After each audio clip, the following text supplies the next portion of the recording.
मांडिया केबे एमती पूरी बनिकी खाई कि आपण मैंने तो बहुत प्रकार पूरी खाई किंतु एपरी मांडिया पूरी निश्चित भाव में थे ट्राए करूँ। यह देखा जमी सुंदर खावाई बहुत टेस्टी जेहेतु मांडिया तैयारी देहपाई बहुत हेल्दी। नमस्कार, जय जगन्नाथ। स्वागत कर समस्त को मो यूट्यूब चैनल रे। आज आपण मानक नहीं आसी अच्छी मांडिया पूरी रेसिपी। दयाकोरी भिडियो को प्रथम शेष पर्यटन देखापी अनुरोध। चलते एवं मांडिया पूरी बनवा स्टार्ट करवा। प्रथमे मु गोटे बड़ तसला नहीं आसी पकई गोटे कप्र मांडिया चूना ता सहित से सेम कप्रे मापिकी गोटे कप्र अटा आ सहित 2 टेबल स्पून नहीं जाइए सुजी। तो यही मेजरमेंट आपण मन रखिए माने जेतिकी आपण मांडिया चूना नेबे सेतिकी आपण माने नेबे आपणकर अटा।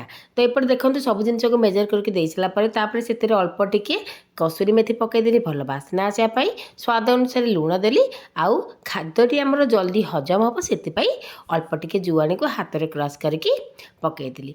ଏବେ ଯେମିତି ଆମେ ନର୍ମାଲ ପୁରୀ ପାଇଁ ଖାସ୍ତା କରନ୍ତି ତାକୁ ଠିକ୍ ସେହିପରି କରିବା। ଆପଣଙ୍କର ଖାସ୍ତାଟି ଚେକ୍ କେମିତି କରିବେ, ଯଦି ଆପଣଙ୍କର ଏମିତି ଅଟାଟି ମୁଠା ହେଇଯାଉଥିବ ହାତରେ ମୁଠା କରିବେ ଜାଣିବେ ଯେ ଆପଣଙ୍କର ଖାସ୍ତା ଏବେ ରେଡ଼ି ହେଇଯାଇଛି। ତ ଦେଖିପାରୁଥିବେ ମୋର ଅଟାଟି ଏମିତି ହାତରେ ମୁଠା ହେଇଯାଉଥିଲା, ତାମାନେ ମୋର ଖାସ୍ତାଟି पूरा बढ़िया से होती। तापर से अल्प अल्प पानी करी गोटे थिक वाला डो एथि तैयारी करबा। माने बेसी पतला हेनी कि बेसी मोटा हेनी। आउ जितेबाला आप पूरी चकटिबे ना सब गोटे जिन मन रखिए डोटी को टाइट चकटिबे। ता द्वारा कौन हम ना एक तो पूरी रे बेसी तेल पीबनी आ पूरीटी बहुत बढ़िया से फुलिब आ खाइबाई बहुत टेस्टी लगे। जब आप पतला करदे पानिया करदे आउ ये डोटी को देखिए आपंकर तेल से बहुत पी नब आ खाइबाई बहुत भल लगे। तो देखिपारे बेसी पतला ना कि बेसी मोटा नु ताकि एमती हल्का टाइट भाव में देखो मुझे चकटी नौ जमीक हाथ में भी चकटी हो बेसी टाइट भी ना। तो ताकू टिके तेल लगे देकी ताकू रेस्ट करने छाड़देवी 15 मिनट 20 मिनट कहीं जेहेतु सुजी पड़ी तो निहाती भाव में 15-20 मिनट रेस्ट कराया छाड़े जमीक सुजी टिके फुलिब। ताकू कभर करके पूरा 20 मिनट रेस्ट करने छाड़देली जमीक आम सुजी टिके फुलीज। जब आप इंस्टाट एमती बनईदेवे देखिए आपंकर मांडिया पूरीटी बिल्कुल फुलबनी आ पूरा हार्ड हो सेपटे 20 मिनट एवं हो जाता। ता पूर्वर मु जो बेलना पीढ़ा और काठिए टिके तेल लगे देती आउ एबे चलते आम मांडिया पूरी तैयारी करवा। ताको देखंतु आउ टिके भल सेमती चकटी नौची ताको टिके सॉफ्ट कर नौची। देखि पारथिबे मु केते टाइट भाव में ताको चकटी आउ सब मन रखिए ये डोटी को बिल्कुल भी पानिया करें जमीक आपन को प्रथम ही बतई आदि भी टिके पानिया हम जेहतु सुजी भी पड़ी ना से टिके पानी आब्जर्व करनब।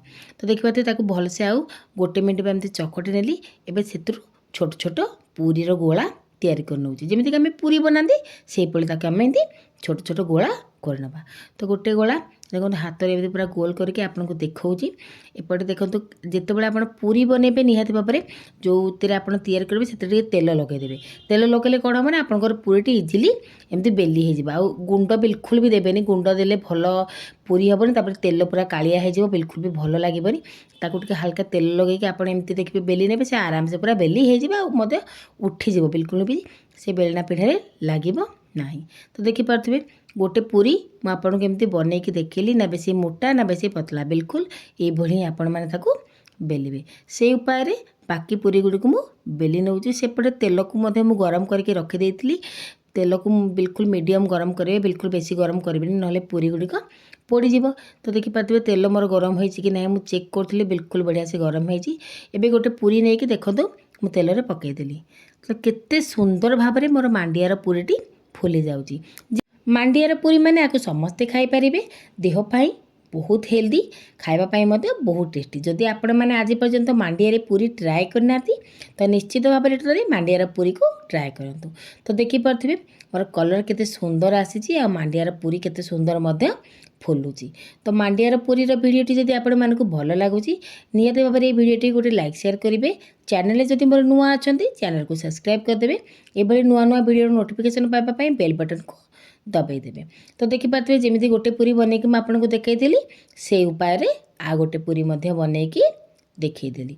आपड़ जदि सुजी पकई देते इंस्टाट बनइबे देखिए आपंकर मांडिया पूरीटी बिल्कुल भी फुलबनी। तो सब जो आप पूरी बनइबे जो डो प्रिपेयर करेंगे ताकू निहाती भाव 20 मिनट रेस्ट करने छाड़े। ता द्वारा कि आपंक मांडियार पूरी एमती फुला फुला सॉफ्ट ହେବ।